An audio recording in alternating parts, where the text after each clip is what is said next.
నేను బైక్ మీద వస్తా అంటే తీసిన ఫోటో ఇది. ఇక్కడ స్క్రీన్ మీద మీకు ఏదైతే కనిపిస్తుందో ఆ ఫోటో. ఆ ఆటో మీద ఉన్న ఫోటో అయితే మీకు తెలుసు కదా ఎవరనేది. చనిపోయాడు కదా మొన్న ఇరాన్‌లో సుప్రీం లీడర్ అలీ ఖamenei అని సంథింగ్ ఏదో ఉంటుంది పేరు ఆయనది. ఇండియాలో అయితే ఎందుకో మన వాళ్ళు అంత ఫీల్ అయిపోతున్నారు. ఎవరో అక్కడ ఏ ఇరాన్‌కి సంబంధించిన వ్యక్తి చనిపోతే ఆ లీడర్ మనం ఎందుకు అంత ఫీల్ అవ్వాలి? ఎందుకు అంత హర్ట్ అవ్వాలి? ఒక ముస్లింగా హీ బ్రాట్ అప్ హియర్. ఇక్కడే బ్రతుకుతున్నాడు. పుట్టింది ఇక్కడ, పెరిగింది ఇక్కడ, చచ్చేది కూడా ఇక్కడే, మట్టిలో కలిసిపోయేది కూడా ఇక్కడే. Then why he supporting some other country leader? అతను ఆటో మీద వేరే దేశం యొక్క లీడర్ ఫోటో వేసుకునే అంత స్వేచ్ఛ ఇచ్చింది ఎవరు అతనికి? స్వేచ్ఛ ఎవరు ఇవ్వలేదు, మనమే ఇచ్చాం. ఎవరు? మనం అంటే ఎవరు? గవర్నమెంట్ అంటే ఎవరు? మనమే. సో ఇక్కడే పాలిటిక్స్ ఇచ్చాయి, మన దేశం ఇచ్చింది, మన దేశ రాజ్యాంగం కల్పించింది right to speak, right to believe what ever the religion, right to practice what ever the religion. ప్రతి ఒక్క మనిషి మతానికి కానీ, కల్చర్కి కానీ, ఒక ఐడెంటిటీకి కానీ, ఒక క్యాస్ట్కి కానీ కనెక్ట్ అయ్యి ఉంటాడు. అందులో తప్పేం లేదు. తప్పేం లేదంటే ఆల్రెడీ ఎన్నో సంవత్సరాల నుంచి అది అలా మనతో పాటు అలా వస్తుంది కాబట్టి ఆ కాంటెక్స్ట్, అందుకే ఇప్పుడు తప్పేం లేదంటాం. ఇక్కడ ప్రాబ్లం ఏంటంటే వీళ్ళందరూ ఇంతలా బిలీవ్ చేస్తున్నారు కదా, అంటే ఆ రిలీజియన్ని ఇంతలా బిలీవ్ చేస్తున్నారు కదా, వాళ్ళకి ఎందుకు నేషన్ డిడెంట్ కమ్ ఫస్ట్? వాళ్ళకి నేషన్ అనే ఆ థాట్ అనేది ఉండదు బ్రెయిన్లో. వాళ్ళకి వాళ్ళ వల్ల చాలా డేంజర్ బేసిక్గా చెప్పాలంటే. అసలు అంటే వాళ్ళు ఇంకొక మతాన్ని నమ్మడం తప్పు కాదు, ఇంకొక దేశం మీద లవ్ చూపించడం తప్పు కాదు. కానీ మన ఇండియాలో మనం చూస్తున్న దౌర్భాగ్యం ఏంటంటే ఇక్కడ ఉన్న చాలా మంది, not only Muslims, not only Christianity, not only Hindu, first వాళ్ళ మతం, తర్వాతే దేశం, తర్వాతే నేషన్. అంటే దానివల్ల చాలా లాస్ ఉంది దేశానికి. నువ్వు nation first and religion is secondary అని అనుకుంటే ఒక అబ్దుల్ కలాం లాంటి వాడు బయటకు వస్తాడు, లేకపోతే ఇంకో చోటనో అలా నార్మల్గా మిగిలిపోతారు, నథింగ్. సో ఎందుకు అలా అనుకుంటున్నారు?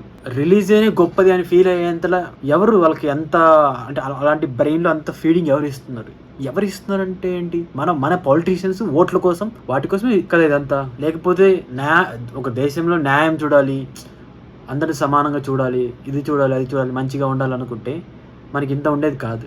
మన వాళ్ళకు ఓట్లు కావాలి కాబట్టి అంత స్వేచ్ఛని ఇచ్చేస్తున్నారు. సో అది పనికిరాదు. అది ఎలా ఉంటుందంటే మన కింద మనమే బాంబు పెట్టుకున్నట్టు ఉంటుంది. రేపు పొద్దున అటు తిరిగి మనకే డేంజర్. సో ఎవ్రీవన్, క్రిస్టియన్ అవ్వచ్చు, హిందూ అవ్వచ్చు, ముస్లిం అవ్వచ్చు, ఎవరైనా, ఇంకా వేరే ఎవరైనా కానీ వాళ్ళు ఉంటున్న ప్రాంతంలో nation should come first, religion is secondary. మనం డెవలపింగ్ కంట్రీ అనే అండమే తప్పిస్తే మనం ఎప్పుడు డెవలప్ అవ్వలేము. ఎందుకంటే బికాస్ ఆఫ్ పొలిటీషియన్స్. ఎప్పుడైతే రిలీజియన్స్ని, క్యాస్ట్ని, సో వీటిని అడ్డం పెట్టుకొని రాజకీయాలు చేస్తారో అప్పటి వరకు దేశం ఇలానే ఉంటుంది, ముందరికి ఎప్పుడూ వెళ్ళలేము మనం. సో దీనివల్ల ఎవరికి ఏం యూజ్ ఉండదు, మారతారని పెద్ద నమ్మకం కూడా ఏం లేదు. ఇంకో 500-600 సంవత్సరాలు పట్టుద్ది. అతను అలాగా ఆటో మీద వేసుకునేంత హక్కు మన దేశమే కల్పించింది, అండ్ స్వేచ్ఛ కూడా కల్పించింది. So nothing to blame. ఇంకా మోరల్స్, ఎథిక్స్ అంటారా? ఎథిక్స్ గురించి మాట్లాడితే వాళ్ళు మాట్లాడతారు. Right to speak, right to believe అనే వాళ్ళకి కూడా ఉంటాయి. సో ఇక్కడ జస్ట్ అంటే ఎంతసేపు ఒక రూమ్లో ఉండి కొట్టుకోవడమే ఉంటుంది అంతే తప్పిస్తే దీనివల్ల అవుట్కమ్ అయితే ఏమి ఉండదు. బట్ కానీ ఆ ఫోటో చూస్తే కొంచెం ఇబ్బందిగా అయితే మాత్రం అనిపించింది. అరే ఏంట్రా ఇలా ఉన్నారు, ఎందుకు వాళ్ళకి అంటే ఆ నాలెడ్జ్ ఉండదా? ఏ రోజు నేను ఒక అబ్దుల్ కలాం చనిపోతే ఇంతమంది ముస్లిమ్స్ రోడ్ల మీదకి వచ్చేసి సోషల్ మీడియాలో అంత ఏడుపులు, అందరు గ్యాదర్ అయిపోయి తెగ ఏడ్చేస్తున్నారు. నేను ఏపీజే అబ్దుల్ కలాం చనిపోయినప్పుడు కూడా అంత అన్ని చూడలేదు నేను, న్యూస్ కానీ. అంటే నాకు అప్పుడు ఫోన్ లేదు, జస్ట్ న్యూస్ పేపర్స్లో ఎక్కడ చూడలేదు నేను. కానీ ఆ ఇరాన్కి సంబంధించిన లీడర్ చనిపోతే మాత్రం ఇంత హల్చల్ అవుతుందంటుంటే కొంచెం మనం ఆలోచించాల్సిన పరిస్థితి ఉంది. We're fucking our society with our own mind sets.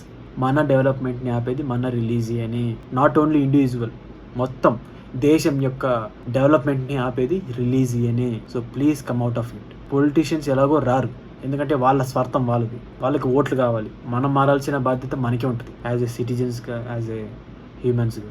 అంతేగాని ఎవడు రాడు, ఏమి చేయడు. కొంచెం ఎన్లైటన్ అవ్వండి, బుర్రలు పెట్టి ఆలోచించండి. I'm not talking about any religion particular, I'm talking about every religion. Muslims మీరు కూడా ముసల్మాన్ అనుకుంటూ కూర్చోకండి. కమ్అట్ ఆఫ్ ఇట్, గొప్పగా చేయండి. నిన్ను చూసుకుంటున్న ఈ దేశానికి ఎంతో అంత కొంచెం కృతజ్ఞత చూపించండి. హిందువులు మీరు కూడా, అండ్ క్రిస్టియన్స్ మీరు కూడా ఆ ఇన్స్టాగ్రాముల్లోనంత ఇలాంటివన్నీ చూసి బుర్రలు పాడు చేసుకోకండి. Come out of it. ఈ రిలీజియన్స్ వల్ల ఒరిగేది ఏమీ లేదు. మీరుంటున్న ప్రాంతాన్ని నమ్మండి. మిమ్మల్ని నడిపించే డెమోక్రసీని నమ్మండి. మీ మానవత్వాన్ని నమ్మండి. జై హింద్.